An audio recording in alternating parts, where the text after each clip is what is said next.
right. Hey, everyone. Hello. Hey. You all had a good lunch? Chewy lunch? Good? All right. My name is Bruno Borges, and I'm here with John Oliver. Hey, John. Hi, I'm John Oliver. I'm a developer on the Semantic Kernel. Yep, and I'm Bruno. I'm the PM, so I give trouble, he fixes. Um, First of all, who here was on Lisa's LangChain talk? Awesome. Best talk of the day, if not of the conference. Uh, Lisa's here. Yeah. Thank you so much. Great talk. I will warn right away. She had way more live demos than we're gonna give you. Like we have lots of slides, lots of slides. But hopefully very educational, very thoughtful, and hopefully you enjoy.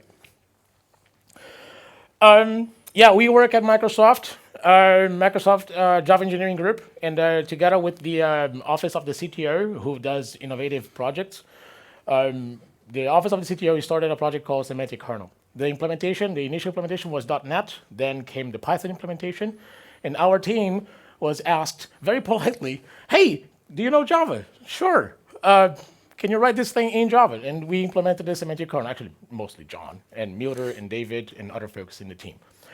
And it's been quite a fun journey to give a Java library out in the open that integrates with OpenAI, Azure OpenAI, and it can integrate with other services and models as well.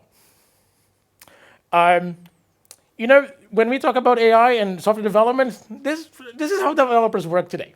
They got a nice screen, they are very chill, very calm.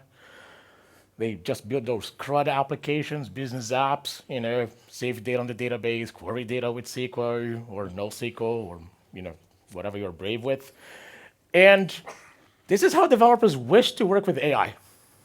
Everything just magically happens. So we saw Lisi's demos, how AI can be delusional sometimes and just come up with things that you have no idea. This is how developers actually work with AI. It's like, what's happening? So with LangChain and Semantic Kernel, we try to help developers make some sense when they start working in building intelligence into their applications. So today we're going to talk a little bit about intelligent apps. What are intelligent apps? We're going to talk about Semantic Kernel. We're going to have a nice, very enterprisey demo. And then we're going to finish with the roadmap and how to get started.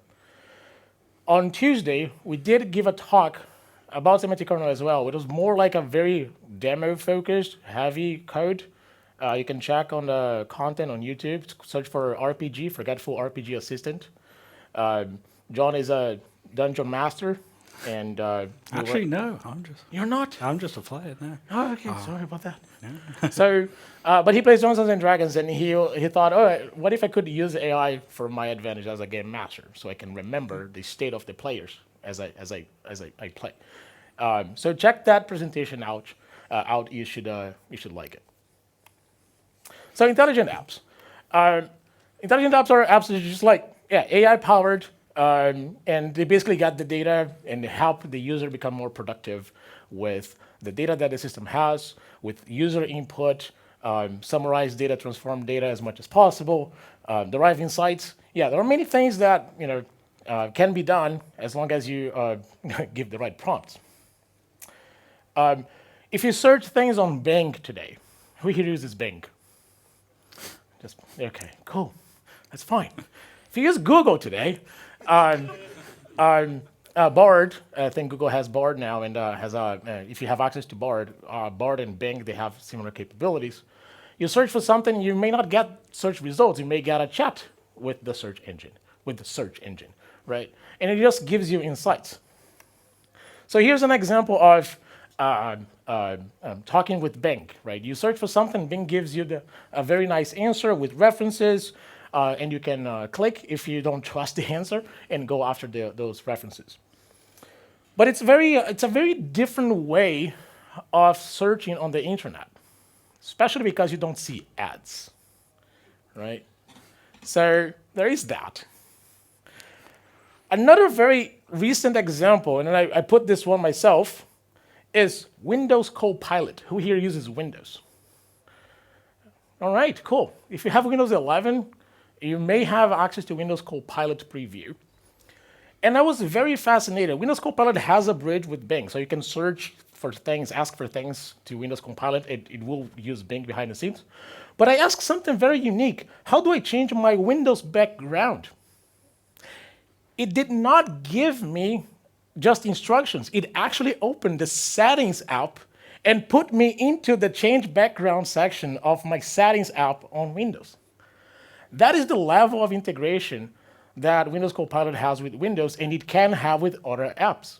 So Microsoft is working with partners to enable Windows Copilot with the different applications. So you have real intelligence into those apps. What other apps can have some intelligence? Enterprise assistants and customer assistants, very common, chatbots. Business process management and business-driven development. Imagine you are a developer and you have this business requirement. You can put that requirement into OpenAI and ask, hey, write me a task based on this business requirement. So you can start having that sort of interesting dynamic with AI and software development. Business process manager, we're going to touch in our demo. Content management, very common. I want to filter, I want to censor content, whatever, classify content. Data transformation, I got this structured text, or unstructured text, and I want it in a specific format. Very common examples. Lacey did several demonstrations, and many other talks and other speakers have lots of other examples. So one thing that at Microsoft, we thought, great stuff, what else can be done? So on the Semantic Kernel, we have this library that has different components, as many other libraries. And what we are trying to do is allow the developer to focus on the problem, not on the blocking pieces. And just like, okay, here's my prompt, or here's my data, here's my goal, what I want to achieve. How can the AI help me achieve that without me actually putting those blocks together? AI will put the blocks together. So let's walk through an example. Starts with a user's AI ask. Please create a series of tasks to complete a marketing project. Once you are done, please summarize them and send them to my team. Lots of things here to analyze. Get the marketing project, maybe from SharePoint or from some folder file. Create a tasks based on that marketing project, and then summarize those tasks and notify the team. Maybe even break down, this task goes to this person, this task goes to that person, and email those things. So Semantic Kernel allows an application to actually execute this ask. It plans that with what we call the planner, and John will walk you through that. Creates those steps. The AI will create those steps based on input. It's going to gather all the building blocks required to achieve that goal. So, of course, as a developer, you have to enable access to memory store, you have to enable access to cognitive search, or a SQL database, whatever. And then you can also have some skills, which I think in LangChain is called tools. And those things combined, the planner will use those. Have some connectors like Bing. And then Semantic Kernel will execute those steps as part of the planner and give a result. And then the result can be, hey, here's the email with the summarized tasks in it. And that got sent to the team. Semantic Kernel is more than an OpenAI SDK. Actually, there is an Azure OpenAI SDK that supports both Azure OpenAI and OpenAI. And that's what we use inside Semantic Kernel. But Semantic Kernel is this extra layer on top of it.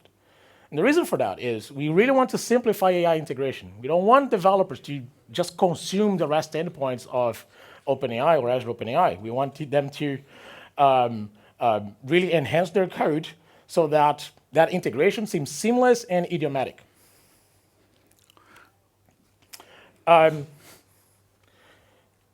The other thing is template hassles. I mean, writing template is hard. So at least on the semantic kernel, we have lots of skills that come out of the box with the template, with the prompts. And on the templates, we have things like variables and method calls that can be done, can be executed as well. Data access with the RAG pattern, program integration, collection of plugins and connectors so that you can, again, like connect with PostgreSQL as a memory store.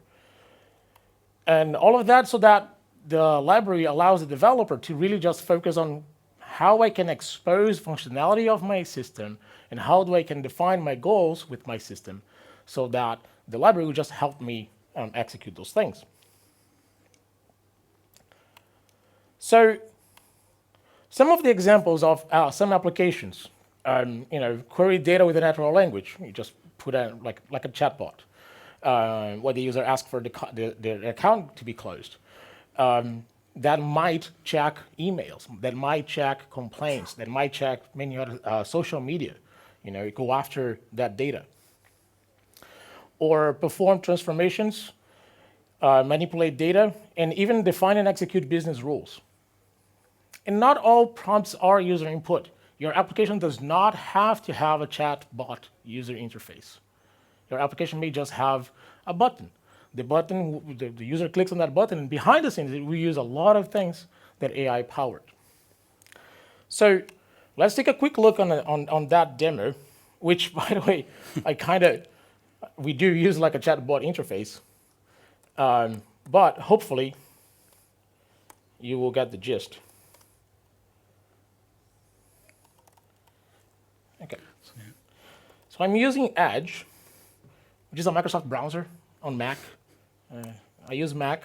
I'm a Java developer at Microsoft using Mac. So that's a little bit confusing. So here we have this system. It's a Quarkus app, React interface. I'm using Edge because we are not JavaScript developers. There is some bug, it doesn't work on Safari. But this app is like, imagine like a major telco company, call center, right? Those apps, they have lots of buttons and information about the customer. What if we could simplify that interface? What if the operator of the call center could just talk to the system and ask the system information about the customer instead of just clicking here and there and open this and open that? So has this customer made any complaint? So this will check data using the RAG pattern. It will provide even a link to the complaint letter. So here's the file. And yes, there is an email from this customer. And provide some known facts. The customer Jane Doe wrote a letter expressing disappointment. The letter requested a full refund because it provided the summary. And the customer also contacted support about purchasing premium status. Oh, cool. What can we do with this account? Change account, customer account to premium. And you can see here the account type should change to premium. There you go. And one thing to note there is that part of how this processing works is it figures out from the context of the question of is it giving an instruction to the system or is it asking a question? So we dispatch to different routes depending on exactly what the AI interprets the intent of the user at that point, but it's one box for the whole control of the app. Yep. So, yeah. And we do have some business rules, because you see here, you see this log, account change to premium. We didn't ask the system to log, but we have business rules that do tell the system log changes. Like when making a change to a customer account, log the change. So it is the system applying business rules on the fly. So you literally have business rule management, like during runtime, very dynamic, because it's the AI executing. So imagine you have business processes that are frequently changing. You don't have to change code. You just have to change the business rules with English in your system. And that's how powerful this can be, or how risky it can be, depending on how you define your text. So now for the more technical coverage, John will walk you through Semantic Kernel to understand all these building blocks and how you get your application built. John. Sure. So, SK itself, we've built it at Java 8, and that's partially so it supports Android. We've published it on Maven Central, so you can go up and download it and use it in your apps. So, as Bruno said, we rely on the Azure OpenAI client, but that supports both the OpenAI and the Azure version of OpenAI, so you can use any interchangeably. Also, the library on the roadmap will be integrations with other AI services. So this is a project that is shared. There is a version in .NET and Python, and they already have integrations with other AIs or other services, and we're looking to replicate that. So, open sourced on GitHub under the MIT license. So, just go through quickly how you go about building your application using Semantic Kernel. So first thing you have to do is actually build the kernel itself. So we generally do this through builder patterns, because again, enterprise Java, you've got to love a builder pattern. So the kernel itself, it's got, this is a very basic example of a completion kernel for use with completion. So we've got a text completion service that's loaded into the kernel. That, again, is built on the Azure OpenAI client, although, again, in this example, we're using Azure, but could use OpenAI itself. And then we include a memory. So the memory is how we store information in the system, and I'll talk a bit about that later. So once we have a kernel, we now need to load some functionality into it. So this is where we use skills. So we have native skills and semantic skills. So native skills are skills written in plain Java, and semantic skills are prompts that are rendered and sent up into the AI into the service for something such as text completion. So here we've got an example of loading one of each. So one is a search skill that will search the internet. Second one is a summarize skill. So then we can run a function which will be given a question, what's the tallest building in South America? So that will then go through the chain of do the search, bring back results, and summarize it. So this is how we define native skills. So we do it purely via annotations. So we put a description of what the skill is and a name for the skill. And then also add an annotation to the inputs to describe the inputs. So giving good descriptions and good names to your variables is very key to partly what we'll be talking about later in the planner, where the planner uses that information to actually determine how to go about achieving goals. So it's quite interesting that we've here now rediscovered the fact that naming is very important. And it's now more important because an LLM needs to understand you. But anyway, so we go off for the search skill and, of course, search Bing. For the summarize version of the semantic prompt, again, as I say, it's effectively just a block of text that gets rendered and sent off.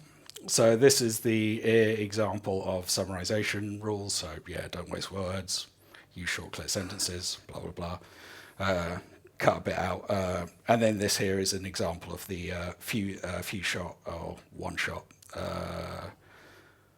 prompting to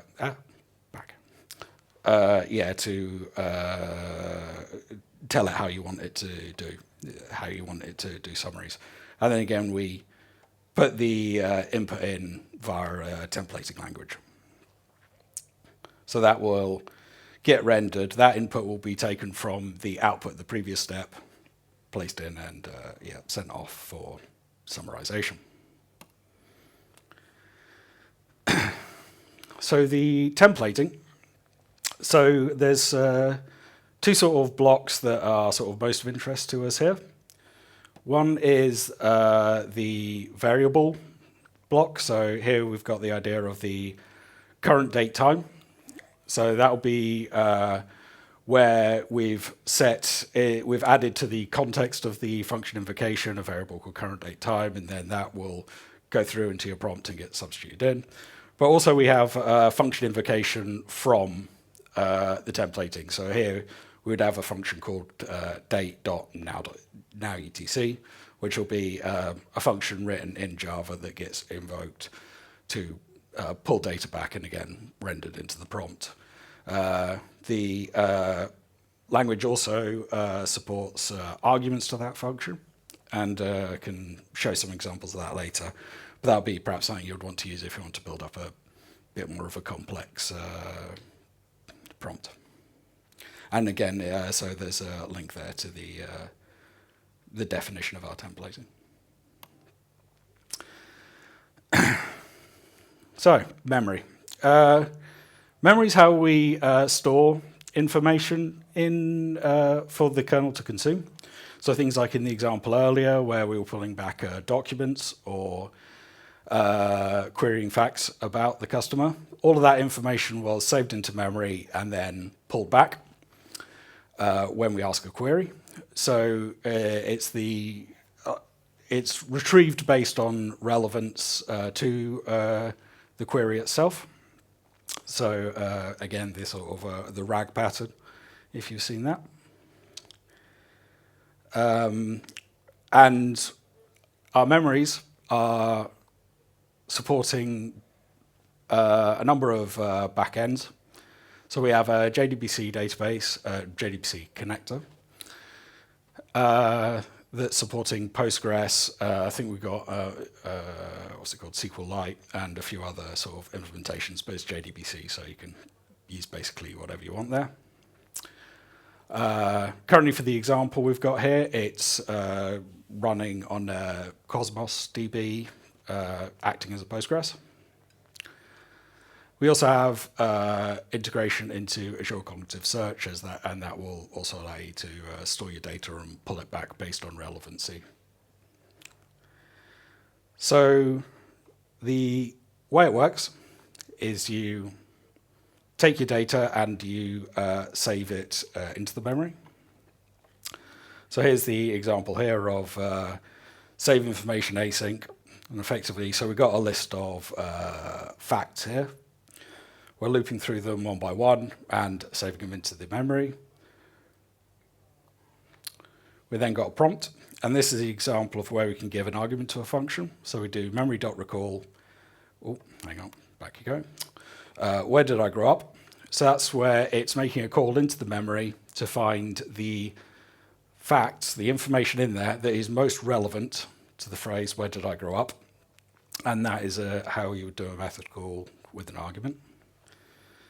And then finally, we render the question. And so again, we give the question of, do I live in the same town where I grew up? And then we pass in the context. So it goes to the database, pulls back the most relevant information for where did I grow up? And then the other one, which was, where do I live? Which is, my family is from New York and I've been living in Seattle since 2005, so it's done a pretty good job of finding the most relevant stuff. And then it goes off and can answer the question based on the information that's been provided. So I'm sure you've sort of seen this a lot, that the relevancy is all based on embeddings. So the memories have effectively embedding capabilities built into them. So every time you save information, if you request embedding, it will send that block of text off to generate the vector. You can then pull it back, and it gets persisted into whatever database you've configured on it. And then again, so with the idea of embeddings is that the sort of closer two things are in the vector space, the more related they are to each other. So just got some examples there of how the phrase "where does the customer live" is most relevant to the phrase "customer lives in New York." It gives a greater relevance. Yeah. So we also have the integration into doing chatbot style chat completion. So so be able to do back and forth with the user. So here you effectively saying, create a new chat, tell the bot that you're a librarian, and then user can come in and say, "Hi, I'm looking for book suggestions." You then send that off, render it, comes back with a result. We can then add the result into history, and then user comes back again with, "I love history and philosophy." That's the next part of the chat. And then we obviously keep just going around the loop of user says something, generate, user says something, generate. So then when we come back from, when we perform that loop, we obviously get a chatbot style discussion with the user.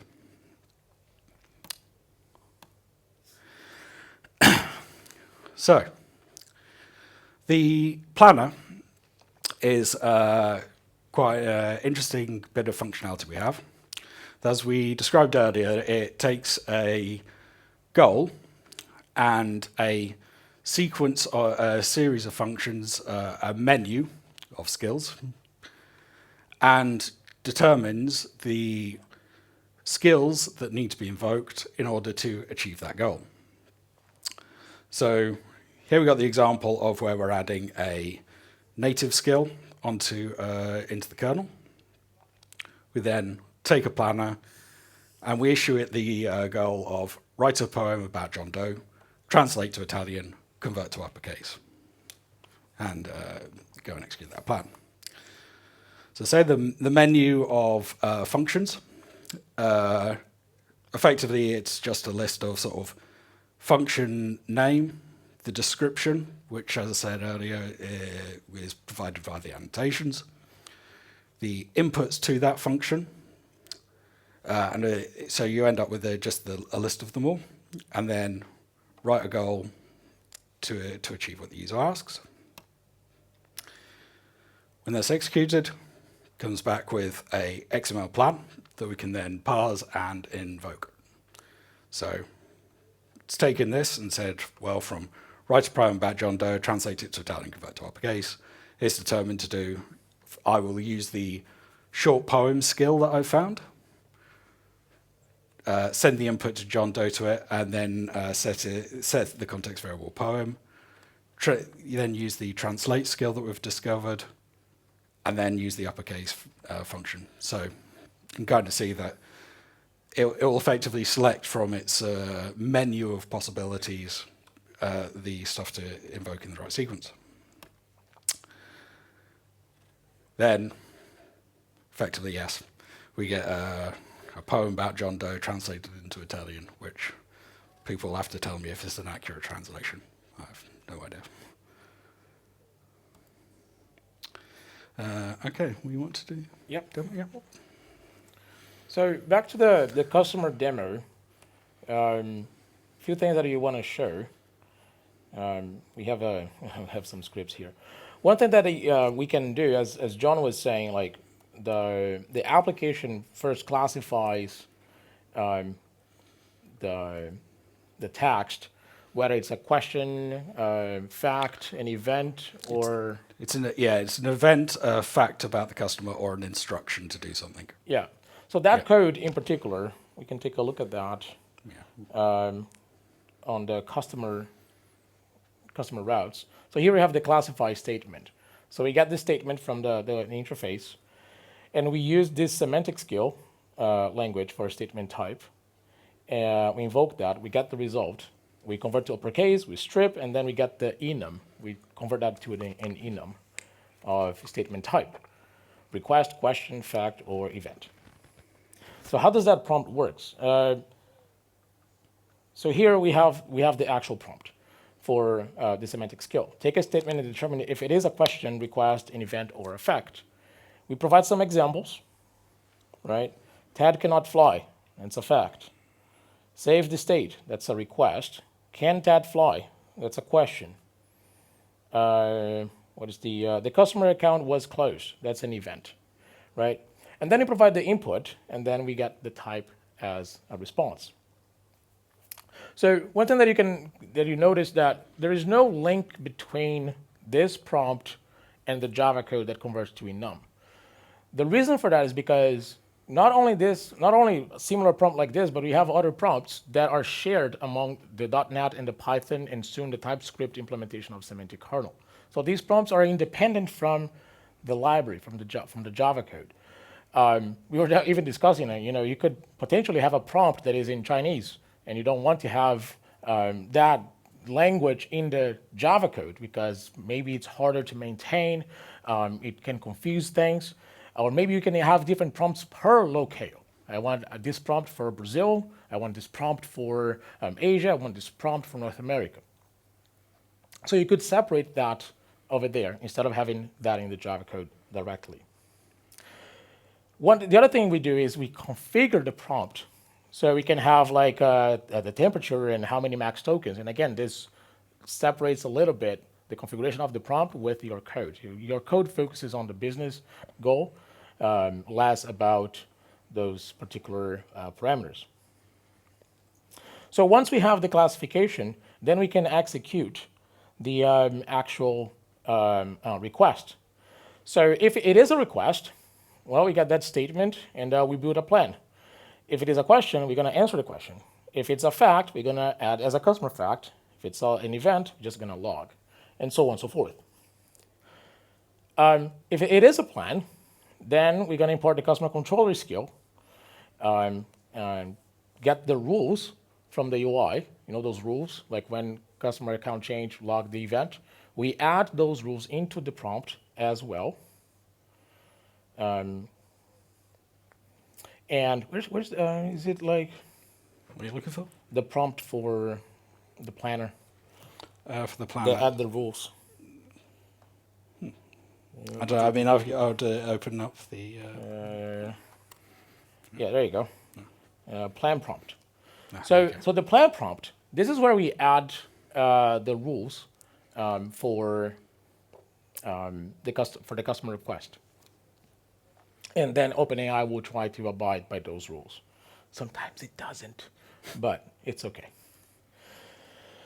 Okay, so we changed the account to premium, and when emailing the customer account, status change, use uppercase. We can go here and say, okay, close the, change account to standard, and close account. I don't know why you would do that, but still. Right. Recorded event. There's a, close the account and change to standard.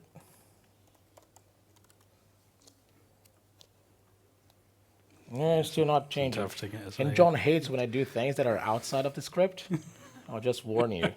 Let's go back to the script. Well, it's interpreting that as an event. Yeah. So that's why naming things is hard. Prompt engineering is harder. Can we contact the customer? Yeah, this is a good one. Let's go back to the script. So, can we contact the customer? Hopefully, the answer will be yes, based on the facts of Jane Doe. And here we have. Can we contact the customer? So, yeah, that was the whole prompt that was sent. Yes, we can use provided functions to contact the customer, query the customer account status, set the customer account type, and plan a route between two addresses. This is because it mapped all the skills that are available in the kernel, right? Customer doesn't like to be contacted on weekends. This is a fact. Customer hates that. So let's record that fact. So it will classify this statement. It'll say, oh, it's a fact. You go through that route, and then hopefully it will show up on the bottom left, that particular change. So it classified. Was that the prompt that was supposed to be used? It was. It was. Yeah, not sure why it's taking so long. Oh, it's Devox Wi-Fi. I heard a few things about it. Okay. Yeah. Doing some retries. Yeah.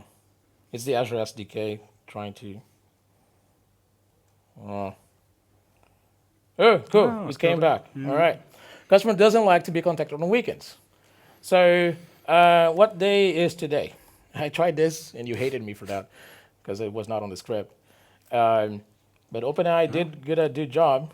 The current date is October the 5th. That's correct. To context provided may not be the current date and time. Well, thanks. Very helpful. So we added this continue conversation, which goes into the chat completion mode of the application.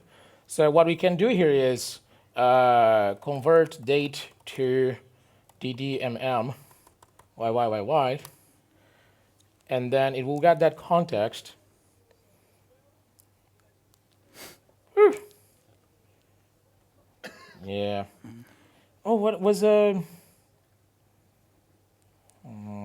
Thing is, it is confused that it doesn't understand the context that you want the date you just gave it. yeah, probably. Yeah. Okay, so can I contact the customer today?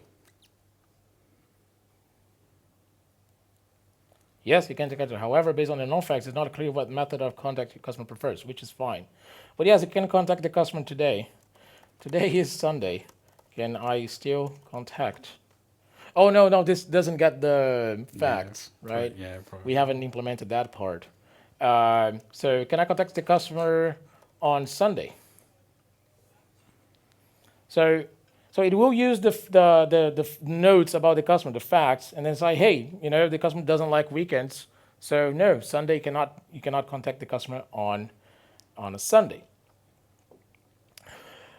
So let's try to close the account again. Close the account. Close the customer account. And message sent, account closed, status closed. Perfect, right? So let's look at what happened behind the scenes here. So this was the planner. Like, we provide the prompt with all the skills in this application: add log event, get address, query customer facts, set account status, account type, get email address, sends email, etc. One thing that was interesting, like when a customer account is closed, send an email to the customer informing them. This is a business rule. We didn't ask to send an email when closing the account. But if we look at the log here, we can see that an email was indeed sent. The planner found, hey, this is your goal. These are the skills I can do something with. Seems like I should send that email to the customer. And there is a rule that says the message should be uppercase. So yeah, perfect. The message was all uppercase. Again, not part of the prompt from the user, but part of the system prompt that we defined as business rules. It opens up a series of interesting scenarios and use cases. For example, in SQL databases, you can, when you run a query, you can actually ask for the execution plan before you actually execute it. Here, you could render some way the plan before you actually execute it, right? When we see here in the log, the plan, we do toString on the plan, so you can see the plan before it's actually executed. So you could ask the operator, hey, this is what I think I'm going to do. Do you agree with that? Yes, no, why not? And then we can start even training those business rules, those processes behind the scenes in the system. Um, what else we got here? Where's the bookmark now? Bookmarks.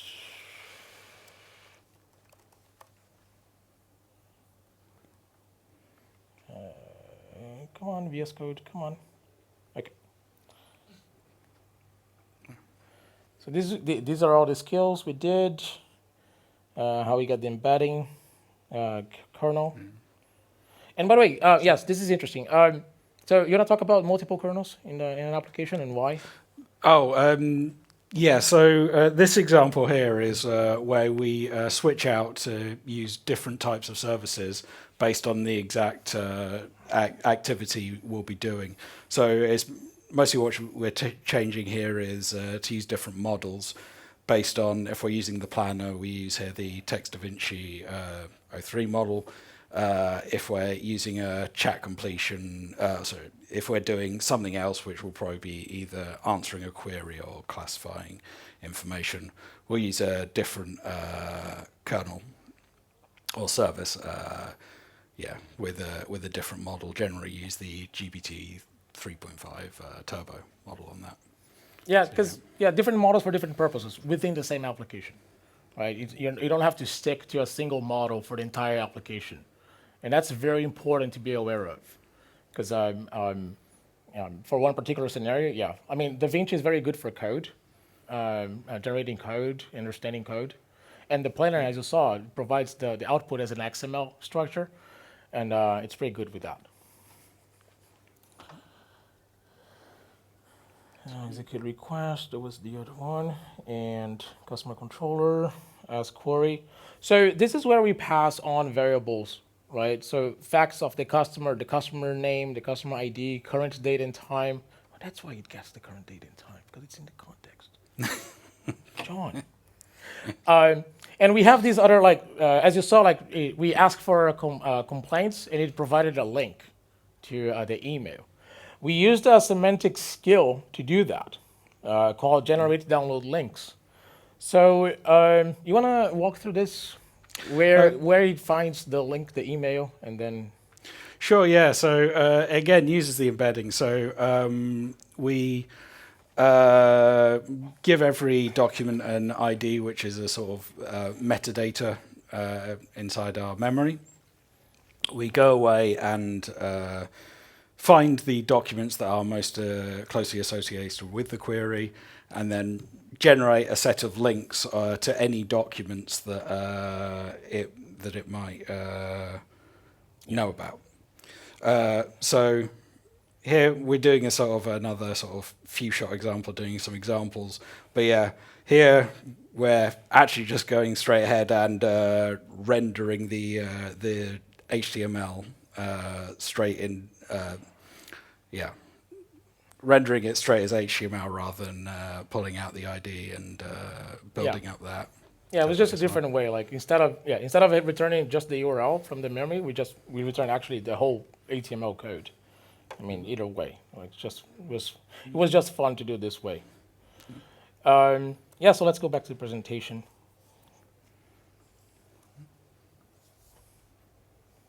So what next? So as I mentioned, like the project today has a .NET, a Python, a Java implementation. There's a TypeScript implementation in progress.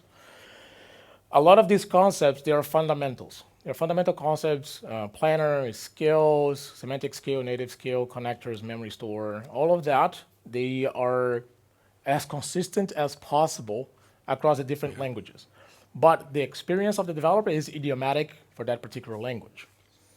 And again, the prompts can be shared between systems. For Java, right now, OpenAI support is complete. The only thing we don't do is image generation. We have some core plugins already provided, but again, the API is very extensible, so you can implement your own. And the memory connectors we have right now at the moment are the JDBC connectors, and we have Postgre and SQLite based implementation, but again, it's very basic SQL code, so you should be able to run on any database. And the Azure Cognitive Search. As for roadmap, we delivered like 4 versions so far publicly. The reason we are on 0.2 we started with 0.2.6 alpha is because we had lots of iterations internally. Soon we're going to release the 0.3.0 beta, and that's where we're going to start working on stability, not making many API changes, and documentation, so that you can build the application and continue building the application as we enhance the library.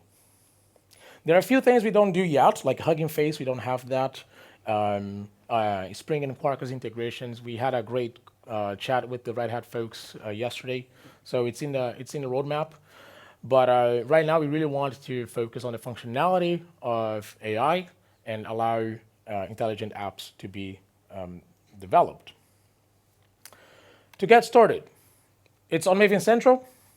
The best way to get started, that we believe, is to just get this demo, Customer Assistant app, and also the RPG Assistant, which is on the same repo, and open on Visual Studio Code, IntelliJ, Eclipse, doesn't matter, and it's a Maven project, and start working on that code and see how that goes.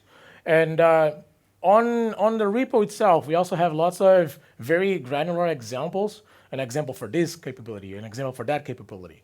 So like 15, 20 examples now. Yeah. So there's a lot of ways to just copy and paste code here and there, and you start working. The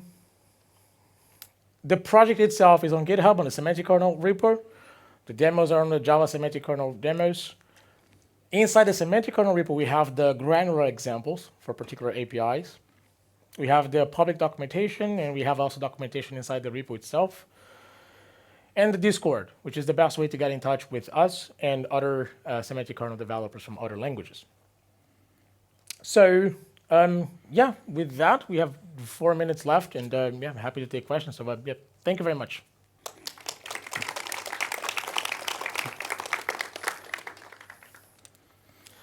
Yes, question over there. So, with the sequential planner, with the semantic skills, we kind of sort of start to get a layer of abstraction between what you want your application to do and when you are sending a request to the AI service. Similarly, with prompt templates, you sort of get an abstraction between how complicated the user request is and how many tokens are actually sent to the model. So do you have any thoughts on how to make service usage and costs predictable when using the semantic kernel? So we do have just before, the question is about managing tokens, how many tokens are sent, received, and so you can manage the cost of the application. Yeah, okay. Yeah, so we do have a token counter that can count the sort of tokens as they go out and come back. So yeah, you could use that on your input and output to measure the amount of tokens. Yeah, it's a GPT tokenizer class inside the library. Yep. Do you have documentation or guidelines for how many API calls will, for instance, the planner make when coming up with a plan?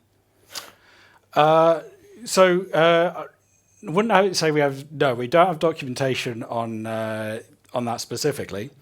But so the one thing we can do on that sequential planner is most of the tokens are taken up with providing those that big list of functions. So one option is you can use embeddings again to pull back only the functions that you think are most relevant to the query that you've given. And then you could say, well, I only want to provide 5 functions. It'll then try to figure out what are the 5 most likely functions and only give those in. So yeah, hopefully by doing that, you should be able to then, manage and limit your costs. Thank you. Yeah, thank you. Any more questions? All right, well, thank you very much again, and enjoy the rest of the conference.